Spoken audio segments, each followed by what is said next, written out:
Hello, friends! Oh my gosh, I have such high energy because I'm just off of this amazing interview with today's guest, Shawna Murray-Browne. But let me welcome you first. Let me say the hello thing. So hi, my name is Sarah Buino. I'm the host of Conversations with a Wounded Healer.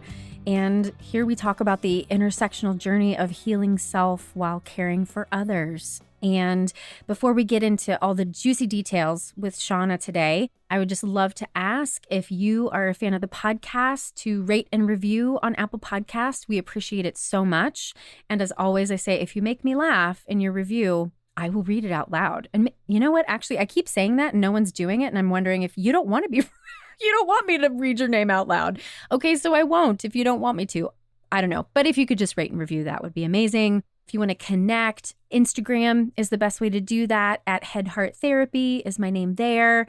You could also be a patron on Patreon for as little as $1 a month, and any little bit is really helpful in supporting the podcast. So let me tell you about our wonderful, amazing guest, Shawna Murray-Browne.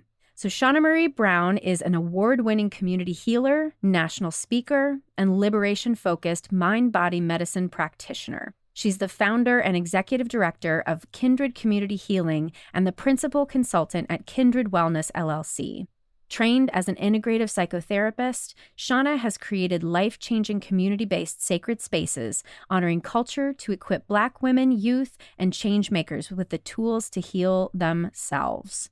I love Shawna so much, and it will be evident to you in this conversation. I have learned so much from her, and I cannot recommend her work highly enough. So she shares with you at the end all of her handles where you can find her work. Do make sure that you check out her work because it's just incredible. I can't say, okay, there are not enough words to express how much I adore her and adore her work. And I can't wait for you to adore her as well. So please enjoy Shawna Murray-Browne. Shawna Murray-Browne, I'm so happy to have you in front of me right now. Sarah! We were just talking before starting the recording that it's really odd when you have, like, I have a relationship with you because I've been learning from you for quite some time now, but you barely know me, but I'm going to act like we're best friends today. So That's fine. That's fine. I mean, at least I know that you was looking at me the whole time. Right? That's fine, right? Right. I Googled you a little bit. I heard your voice sometimes. All right, a little bit. Well, why don't we start with having you tell folks who you are and what you do? Who am I? Okay, y'all. So I'm from Baltimore City. I am a liberation-focused community healer. My work is to support folks in remembering how to heal themselves so that they can do the work to hold space for healing others. My work centers the needs of people of African descent, specifically those descendants of Africans enslaved in the U.S. I am somebody's mother, somebody's lover. I'm a social worker. I was trained as an integrative psychotherapist. And yeah, I really just be trying to be out here changing stuff. You're doing it. So I'll just tell folks too, I've been taking your Decolonizing Therapy with Black folks course. I took it in the fall. I loved it so much. I wanted my entire team to take it. So now I'm taking it again with my team. I have no idea how I found it. Whatever you're doing it right because I just stumbled upon it. So good job.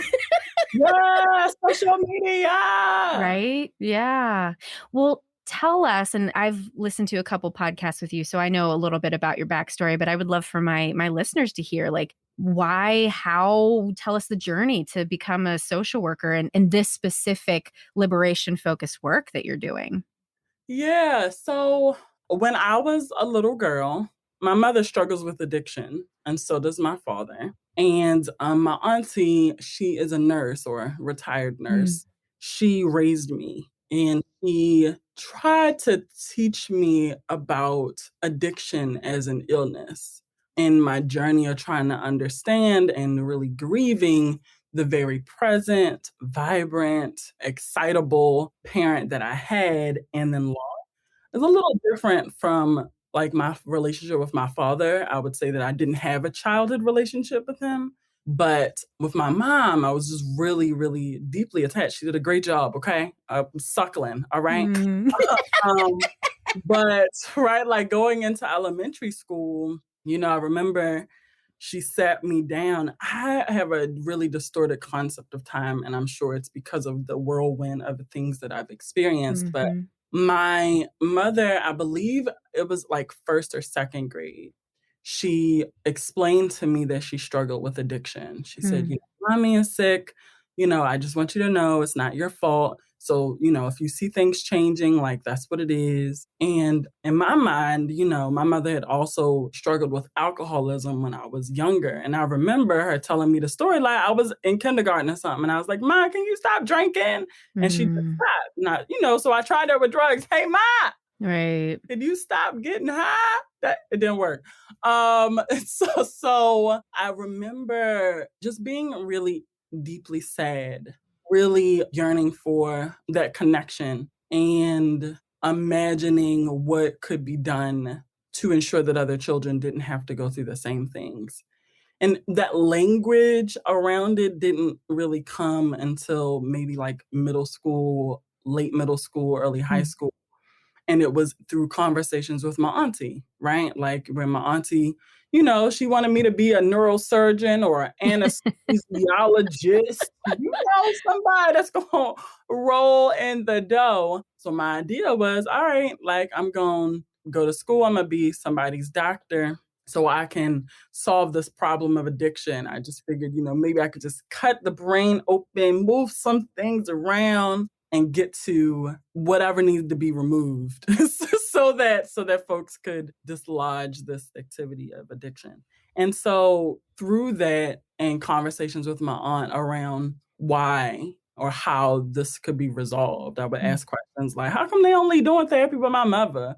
Or, don't they know that the family is impacted too? And so it was those very early on sort of questions and envisioning around, how this problem would be solved. And so by the time I, went to college in my freshman year, I had a really clear understanding that what I was going to do was I was going to make a whole lot of money, and then I was going to use that whole lot of money to establish local healing spaces on the west side of Baltimore and the east side of Baltimore. If you're from Baltimore, you know that we rep our sides. So, so I reckon I was like, it has to be, like, I didn't say this, but in my mind, I'm like, well, we had to have one on the east side and one on the west side because the people on the east side ain't gonna come to the west side. And my aunt told me to write it down. And so that was the beginning of my sort of visioning of it feeling like home and feeling like a healing space. And when we fast forward to going to college, being first generation, asking a whole lot of questions, learning about oppression and racism, and enduring it in multifaceted ways, that led me to stumbling into social work. Because clearly social work is not a neurosurgeon, y'all. In case you were not clear. Okay.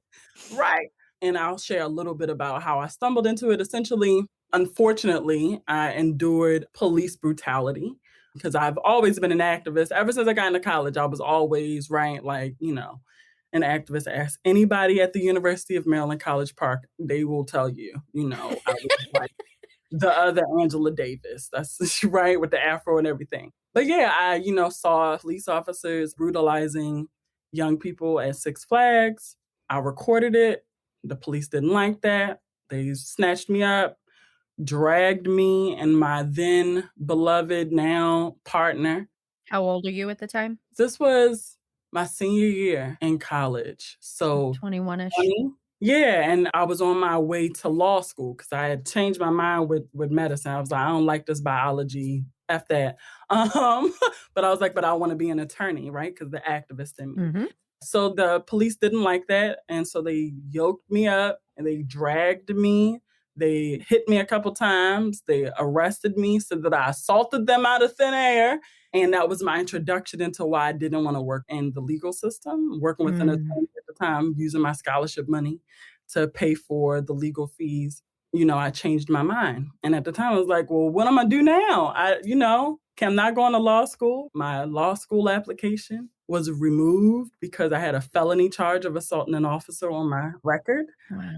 And so I was trying to figure out what to do. And I was like, well, what do I care about? I care about working with Black people. And I just started looking up jobs thinking I wouldn't go to school. And I happened upon the School of Social Work, where a dean at the time, it was like the police officer that assaulted me on one side because my major was criminology, criminal justice, and family studies. So the police officers that assaulted me on one side, and then the School of Social Work was next to it. And I wasn't Wow. intending to talk to them, but I just walked over there to avoid making eye contact with those officers. And I happened upon a conversation about the School of Social Work. So that's a truncated version of Mm-hmm. abuse, atrocity, really seeking healing, trying to navigate oppressive systems. Mm. And I'm curious, it feels, and maybe this is a little too directive to say this, I don't know, but it feels like you were meant to be a social worker, right? I don't know if that is how you feel. Yeah. What do you feel in there? I mean, I know I'm meant to do things having to do with justice Yeah. and transformation. Yeah. And I feel like the way that was simply a path there. Social work in the ways we tend to think of it, I feel, and I teach, right? It upholds systems of oppression, and folks tend to not be aware of that, or these systems are so daunting and lethal, right? Mm-hmm. It's overwhelming to even contend with the truths of that. But Mm-hmm. I would say that social work was absolutely the path I needed to take in order to actualize my purpose. But I think that it could have come out if I ended up in law school and, decided to nix that and, I don't know, study healing practices, right? Mm-hmm. I think that social work is positioned uniquely, though, in that it does allow for the multiplicity of practice, right? I can be an organizer, which I was. I can be a researcher, which I was. I can be a therapist, which I was. Mm-hmm. I can be a professor, which they be trying to make me be. Right? Let's not even get into academia, right? I think that flexibility really resonates with me in social work, that it should be for the people. And that's probably the only profession Mm-hmm. that at least espouses to be about that life. Mm-hmm. Well, and I really appreciate and I watched your face as I said it because I knew it wasn't the right thing. But one thing I super appreciate you is I find you very deliberate in your language. And I think the moment that we're in time right now, where there's so much division and there's so much confusion around what is the truth and all of that, it's so important to be very deliberate with our words. And something I've come to thanks to this podcast is recognizing the way that we define what we think is a common language just isn't always true, right? So that's one thing I super appreciate about your work. Well, thank you, Sarah. The truth is that, talk to me in 20 more years and I may have to add more descriptive, because we know that language sort of like shifts over time. We said social worker 20 years ago would mean something different than what it means now. If I Very said much. healing, right? Or if we go, even 100 years from now, me being who I am, like in this sort of soul and embodied experience, perhaps it would have been, like a hoodoo practitioner, or would have been like a conjurer, like whatever Mm-hmm. it might have been. I really do try to ensure that whatever message I'm trying to get to folks, that it lands with them in a multiplicity of ways so they can really hear me, right? And I try to tease apart what mainstream society tries to make the words mean, Right. that it helps us to sort of illuminate and helps us to be more critical about, somebody could just usurp some of these words. That's what's happening, right? Usurp the word, you also interrupt the movement. Thank you for acknowledging that, but that's why. It's because I really want people to understand what it means now within context, and really have a sense of critical awareness around what words mean now. Right. Right. I don't have a question formulated yet, so I'm just going to say a bunch of words and we'll see what comes out. But but we obviously weren't around in the 60s. Mhm. So now is a very specific, very electric, very charged time. How are you feeling about, first of all, being a human now, being a healer now, being a Black woman now, right? Like, how are you navigating your internal experience based on like all the shit fuck, right? Fuck shit, whatever we want to say, right? That's what we said earlier. Like, there's some fuck shit right now, right? Yeah. Like, how are you? I feel like if I look at it in terms of the pandemic specifically, so this COVID-19 pandemic, at the beginning of the pandemic, I was not well at all. I Same. was totally, I'm like, oh my God, it sounds, because I don't even have words for the level of despair and Mhm. sadness, sorrow that I was feeling before the pandemic hit. The ways that I was being with myself, I mean, I was getting it done, right? So I'm in a PhD program. I have a beautiful child. Juice is 3. Juice, juice. Oh my God. Juice is 3. Oh. I'm deeply loved by my life partner, and I have a pretty solid village of folks that, are really for the Black liberation. And so in the midst of that, like when I try to get back, first it's actually a little hard to remember I life know, before the pandemic. right? But, the way that I was holding myself then, it was cool. I had my schedule and I was held by certainty. Mm. And now I'm really trying to create space for myself to hear myself more deeply. I feel like in this Mm. moment, if I talk about how I'm dealing right now, I'm dealing by reorienting my priorities. Yeah. I'm dealing by really being in my body and sitting in the midnight hour, listening and noticing how I'm feeling when everybody is asleep. I took like a series of spiritual baths and did like an audio journal around like what was coming up for me during Mm. right after the inauguration as an attempt to sort of reclaim and reconnect. For me, it's been important to be really clear about, for me, what does it mean to be free? Recognizing that liberation is collective, right? So freedom is individual. Do I feel free? Because I didn't at the Yes. pandemic, and I haven't.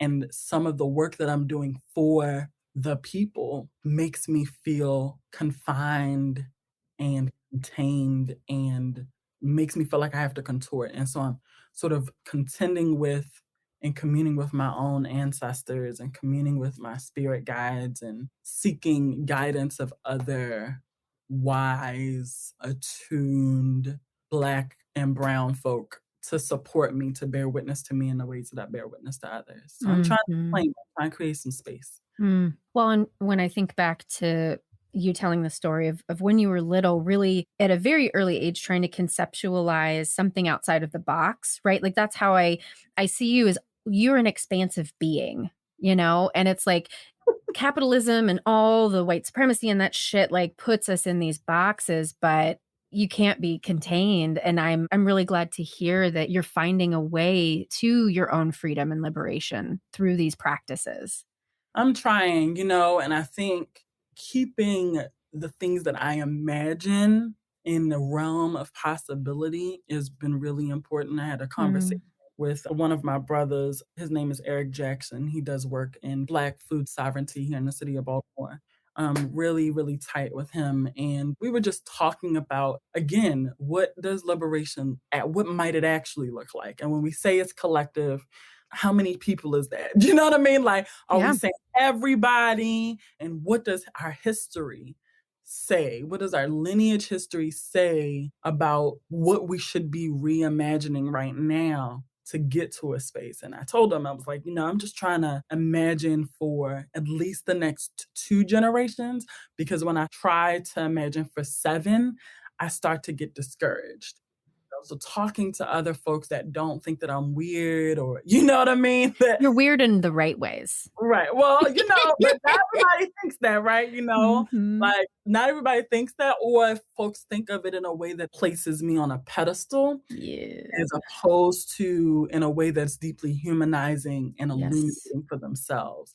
I think that when we put it in historical context, how it feels right now in this time being a healer is it feels so important to sit my ass down and really connect with the land and really connect to my ancestors and really be honest about the ways in which like I am completely in alignment and the ways that I'm not because of the system, right? Like the Right. ways that we might talk about being anti-capitalist, but we still have to go to the grocery store. We still have Right. to, can I be at least comfortable and compassionate with the complexity of the fact of the ways the system is atrocious without harming myself again? And I feel like the only way to that is for me to be quiet, for me to listen, for me to commune, and for me to surround myself with other folks trying to get to that vibration.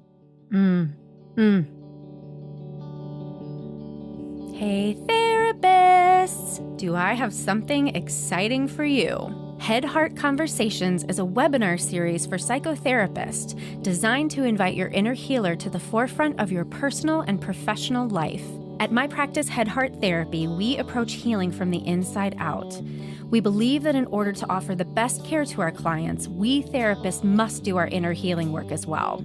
At this point in history, we are called to move beyond the old ways of being and courageously step into a new paradigm. Therapists are poised to support our clients' transformation, but we must also transform ourselves. In this 4-part series, we will invite participants to learn about themselves as well as enhance their clinical skills. The first webinar takes place on March 5th, and it's called Conversations with a Wounded Healer. And it's a call to action intended to challenge participants to step into their own healing with courage. As a special thank you to Conversations with a Wounded Healer listeners, you can get $20 off your order by using the code PODCAST when you register. For more information and to register, please visit www.tinyurl.com/hhconvos. And don't forget to use the code PODCAST. You're a deeply spiritual person. That's one of the other reasons that I was really drawn to your work. And module 2 in your work, you talk a lot about the spiritual. I'm curious if you would care to share with folks like what your spiritual journey has looked like. Yeah, so I was raised in the church. So, I remember I went to a church. I'm going to call out names. It don't even matter. I remember going to a church when I was really young, like with my mom. Mm-hmm. Christ Temple Apostolic Cathedral. That's a serious church. And I think it was in Cherry Hill. I was a little girl. And I remember going to that church with my mom and her friends. And I don't remember anything about the church for me personally, but I remember watching my mom be in the church in the way that she sort of tried to lend her heart to, please help me, right? I remember watching her, sort of ask for that covering. Mm. And then later, I think from watching that, I was the child that woke up everybody in the house at my auntie's house at 6:30 in the morning to get ready for church, knocking on the doors. I laid out my dress the night before so that I could get myself together, okay? And everybody would get up because I'm like, I want to go to church. So I was very drawn to that experience. But later, I just, always inquisitive. Later in high school, I went through a lot in high school. High school sucked. I think high school and college sucked. When I think about school, my experiences, every stage was really challenging for me. But in high school, I remember then I started asking the questions okay, so if Adam and Eve, if they are real and stuff, why the Bible don't say nothing about the dinosaurs? I'm just trying to understand because I saw the dinosaur bones. I'm not saying I don't believe in Adam and Eve. I'm just saying. Right. Where are the fucking dinosaurs in the Bible? Did Adam and Eve come before or after? Was the dinosaurs helping them with what's happening? And, I was really trying to understand. I was like, this doesn't make sense. Mm-hmm. And the youth pastor said to me, what church was this? I don't remember the church, but it was a Baptist church in Baltimore County. And I remember the youth pastor saying to me, dinosaurs ain't real. And after that, I was done. I told my auntie, I was like, listen, I will go to church with you out of respect, but I can't. It don't make sense. And so I got into college, and my freshman year of college, I was questioning everything. Mm. Like, I was questioning. I was like, all right. And of course, Spirit sent me a young friend. I'm not going to call his whole name, but I'm going to call him Kyle. So Kyle was talking about how energy and like this science, he was trying to teach me about universal laws, right? Mm. So I was reading the Bhagavad Gita. I had the Metaphysical Bible Dictionary. I had Sacred Woman. I was reading the Trinitaire. Like, I was reading all the things trying to identify like the connections. And that's really when I started to sit with African spiritual traditions and really explore that. By the time I got out of college, I was still seeking. I still wasn't clear. I had problems with religion and its dogma and its complicity and oppression. And I'm still working through it. But what I've grounded in is I've been initiated as a priestess in the Yoruba tradition of Ifa, a priestess of Yemaya. And Yemaya is like mother, like great mother, like the oceans, like, but you don't want to fuck with her though, okay? Because you mess with her kids or her people, you know, you're going to get slaughtered, right? The water, being like water. Water can be calm and soothing, or it can fuck you up, okay? Yep. And so Yemaya, and then I'm also studying hoodoo, really trying to connect and ground and, okay, this is part of a lineage history on the continent of Africa. What about the ways that my ancestors, not so far away, right, communed with the land here in the United States of America? And that's pretty fresh for me off the last like 5 years. And I'm really surrounding in like the history and how to really come into that in my own identity. And it's been a powerful journey, okay? Like, still a challenge, because dogma. All right. That's what I love about hoodoo, is that it's not about dogma. It's about communing with your ancestors. It's about reclamation. It's about embodiment. It's about the land. It's about honor. It's about using what you got to get what you need.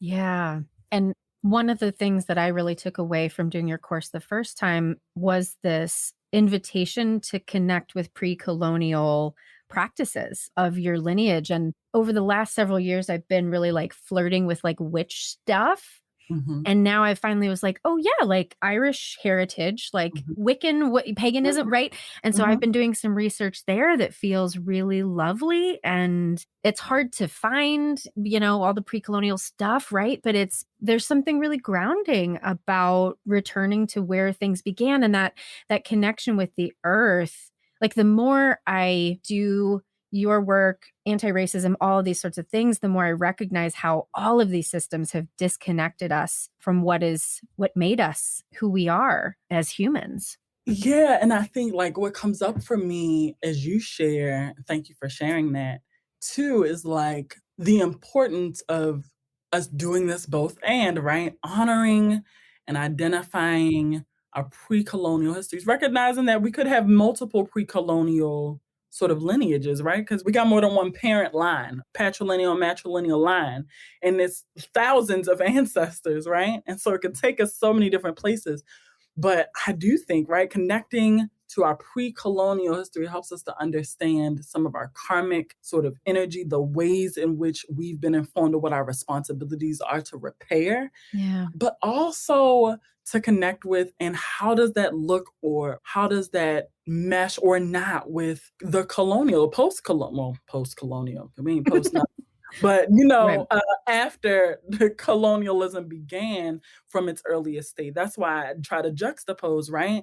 Nigeria. I also am studying sort of Bantu and Congo traditions right now. And then juxtaposing that with hoodoo helps me to get to all right, we got pre-colonial, we got colonial as fuck, right? How did Black folks heal? How did they survive? And then now, because now we have to co-create a new practice in alignment with our modern time. Right. And that for me is what, when we bring that with our anti-racism work, we begin to do that lineage healing work, right? Of like, I'm gonna cuss out some of my white ancestors, okay? Like, I'm gonna cuss them out, okay? Like, it's a healing journey, okay? And anger is a part of that healing process. Right. Like, yes. I'm gonna cuss some of y'all out. I'm gonna listen to see if you asking for some forgiveness, right? I'm gonna ask for your support if you're like, all right, I'm trying to do better now through you. But then that's when we start talking about healing 7 generations back and 7 generations forward. Mm-hmm. Because we have to contend with the past. The past. The past, the past. Mm-hmm. And now, right? And Right. where we'd like to take it forward, but we have to commune with all of our people because we are like the embodiment of all of our people. That means we got some fuck shit in us, right? Like, that means that, we got some stuff to contend with. But our ancestors, they come in love and light, though. After they like, all right, I hear that you cussed me out. Can I correct this in this lifetime? Let me tell you what I wish I had done. Or I'm watching you now. I see what you're doing. I'm going to send somebody your way where on another lineage I was connected to support you in repairing more deeply. And I don't think that anyone seeking to do work that is anti-racist, that is anti-colonial, that is for the intention of decolonizing, that's for anything of true freedom and the collective liberation, I don't think you can do that without recognizing that there's multiple realms of life and energy. We are energy, right? That's what Kyle told me in college, okay? We are energy. Kyle fucking knows it. Kyle told me, okay? He an engineer now. He know. We are energy, right? And energy doesn't die.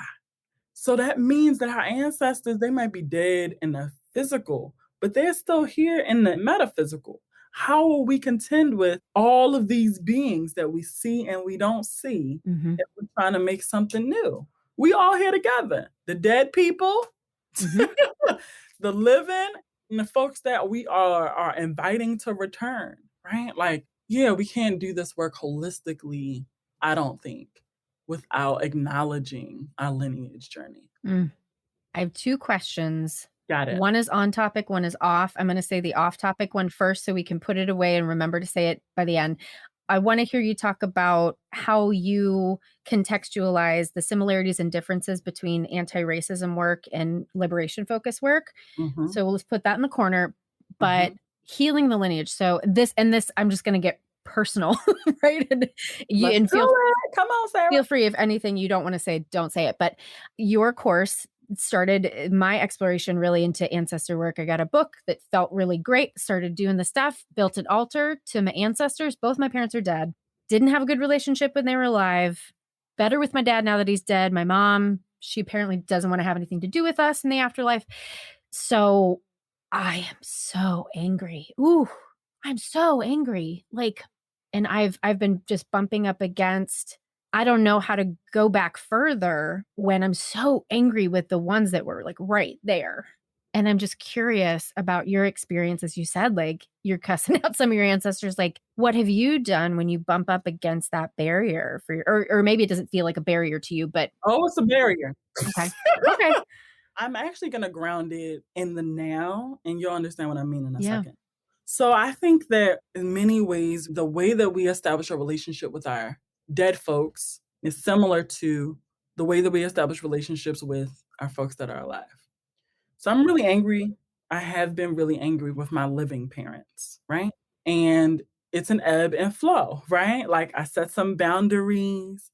I create a container. I give myself permission to be furious. I decide if I share that fury with them or if I simply need to share it with myself and release it, right? I decide am I giving it to them or am I returning it to the earth? Is this something that I have to share with other people for their own healing journey? Or is this something I simply need to keep for myself because maybe it's going to take a few other years for me to make sense of it, right? So I think that relationship building, there are many things that are the same, no matter if our folks are dead or alive, right? The difference is whether or not you're going to hear them on the phone, right? Or if you're going to hear them in your dreams or in your mind's eye or at your altar or through someone else, right? And so with that said, the way that I've coped with fury is one, acknowledging that rage is intel. It's so important for us not to hold it though, because it will become dis-ease. I think it's Ken Hardy that tells stories about the use of rage and allowing rage into the space.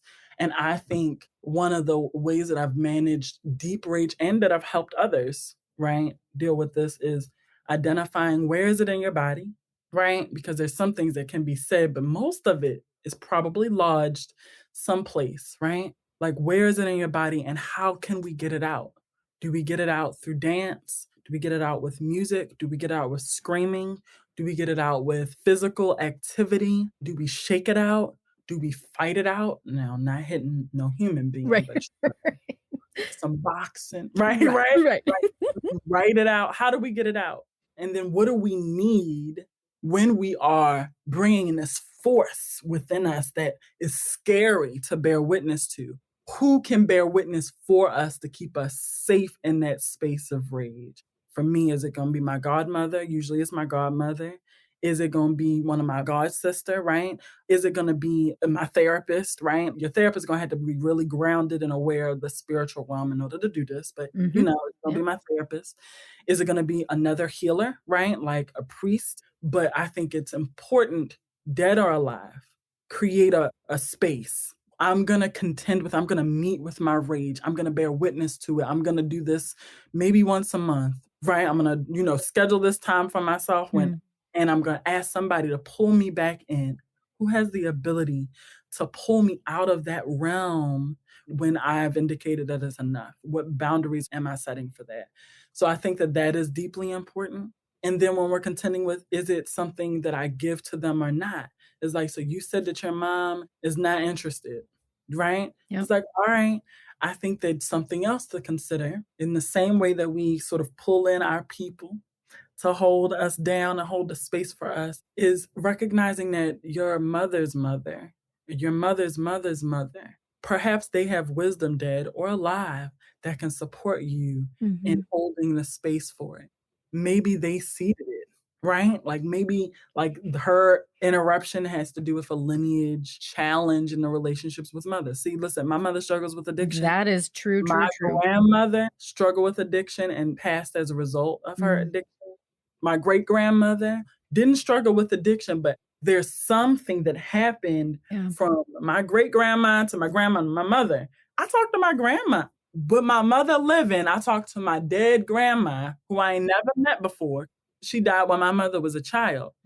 I talked to Grandma Lily now about what the hell am I, help me with what the fuck, what I'm supposed to do. Right? Yeah. And so I think if we open our minds to considering that our ancestors that are in love and light, that do want to work with us, that are prepared to do this work, that do see us and feel us, we can invite them or ask any of our ancestors that are willing and ready to work to help us make sense of, heal, process the rage, right? Because they can hold the space spiritually and energetically. Another person that can hold the space physically, right? That's how I've been managing it. I went to one of my spiritual coaches recently and she was like, listen, your mama coming up again. I'm like, oh, she just can't. I spent so many years working on this mama stuff. I don't want to do it no more. The message that came to me was like, all right, Shawna, it's time for you to have another conversation with your mom. And so my plan, I'm going to share this with you pretty publicly. Like, I'm really interested in oral histories. I'm working on my PhD. I'm really interested in oral histories and hoodoo and its connection to original healing wisdom and the need for acknowledgement in order to humanize Black wisdom in today's practice. And so, what came to me was like, you need to do an oral history interview with your mama. So I scheduled with my mother. Am I excited about it? I'm excited and I'm scared at the same time because my capacity for it is different. So if I'm being responsible, I need to make sure I got those. I called my grandma. I need to set my little altar for my grandma. Luckily, it's going to be virtual. Put my grandma right here next to me. And then, who on this realm is going to hold the space for me because I don't know how I'll feel. That's how we nourish ourselves. This is going to be one of those episodes that I listen to again and probably weep and receive the gift over and over. What you said feels like it's going to be really meaningful for my journey. One more thing though, I think it's important to remember that time isn't real. Right. Time is a social construct. And even when we start to think like, well, I have to do this before I die, but we just talked about it. Right. And so I think that when we also release or relinquish the expectation that we get everything done before we die. But um, Shawna, I am an achiever. No, what I'm you're just saying. saying, these aren't the kind of things that are bound by time, Right. but they are informed by our intention and our Mhm. requests and our vibration. And, perhaps you allowing your other ancestors to bear witness will give your mother the permission to be able to contend with the harms that she has committed, or even, and also possibly sharing the harms that she endured that has made it so hard. Right. Mm. Ooh, I'm pretty sure that was okay. a message in there. I'm gonna need to listen to it again too, Sarah. That's the beauty of these conversations, right? When we get really real. Yeah. Well, let's take a turn into my off-topic question about your conceptualization of anti-racism and liberation work. Man. So here's the thing. Liberation work is about imagination. And remember when we were talking about the power of words and how the meaning of our words change depending on the context, the lived experience, what's happening in society, and when we're honest, the manipulation of the colonial system that we exist within. I think that when we think about race work, when I think about race work and the original race workers, so for me, I love me some Ida B. Wells. Yes, you I'm gonna do. show you my necklace I bought myself. It's Ida B. Wells. I know the people That's amazing. People can't see, but we'll post it somewhere. yes. But when Ida B. Wells was doing race work, that anti-racism work Mhm. was liberatory because it was seeking to shatter a racist system. It would bore out of her body and establish deep and depth and connection and community. It challenged the status quo. It was for all Black people, right? Now, when we say anti-racism, at this point in 2021, post-Trump and the Biden-Harris experience, I Mhm. just knew a sort of swig of atrocity. Mhm. Anti-racism means Black Lives Matter plastered on an institutional organization. It means Steve Madden changing their logo to show red, black, and green. It Mm. means usurping, right? Mm. Words for capitalistic, imperialistic intention to pacify.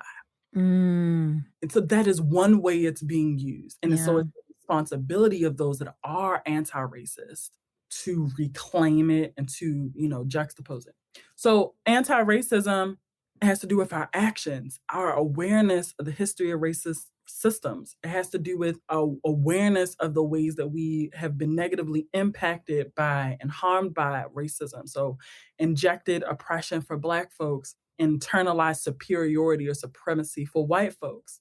And that is important. I believe it is an important pathway that we must take to begin to reimagine, right?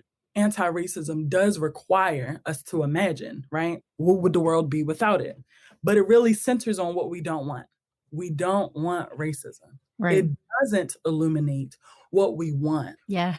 Yes. Yes. It says what we don't want. We don't Mhm. want racism. We don't want you to do this. We don't want you to do that. And when we talk about what we do want within the confines of anti-racist work today, it's usually Black folks, brown folks, indigenous folks, and other folks of color wanting what white people have. And Mm. that is a limit. It limits. Yes. It assumes that what white folks have, and that at first it assumes that white folks are well. Which we know is not the case. Right. Right. Right? Like no beings, no community of people that could stand to allow the slaughter and lethality, the destruction, the epistemicide, the destructional way of knowing. No people that are well and grounded in their body and vulnerable, right, would allow that. So why Right. would I want to seek to have within a colonial system and structure what that is, right? Liberation focused work says, let's commune with the realities and the complexities of colonialism, that liberation, that decolonization is an act and not simply a characteristic of something that we can sort of like do one and done, right? Like the decolonization isn't a metaphoric expression, that to decolonize is a very specific thing that I think should be stated on a global perspective of Indigenous peoples in the world. To be liberation focused in the way that I talk about it in my liberation focused healing framework, it means for us to have the space to illuminate ancient ways, to contend with the harms of colonial and imperial interest.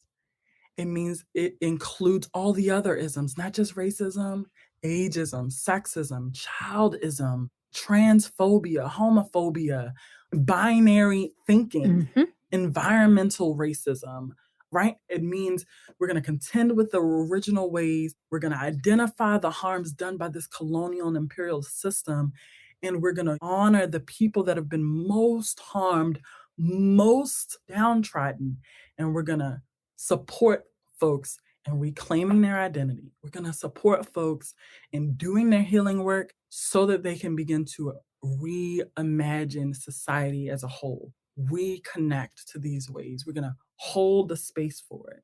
So anti-racism is a pillar. It's so important. Yes, when we are clear about what it is, it's important. We can see it in our behaviors. But liberation work exists outside of the confines of these systemic entities.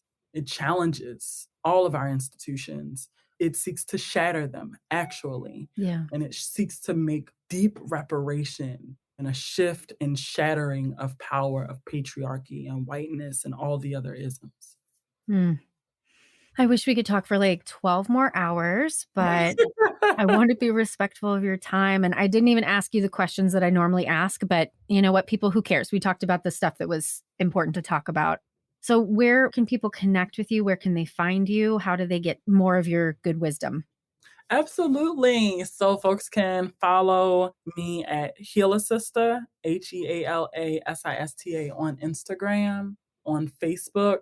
And my website is ShawnaMurray-Browne.com. Brown with an E, y'all. Don't. But if you Google Shawna Murray-Browne, it's going to come up. Yep. She got good SEO, let me tell you.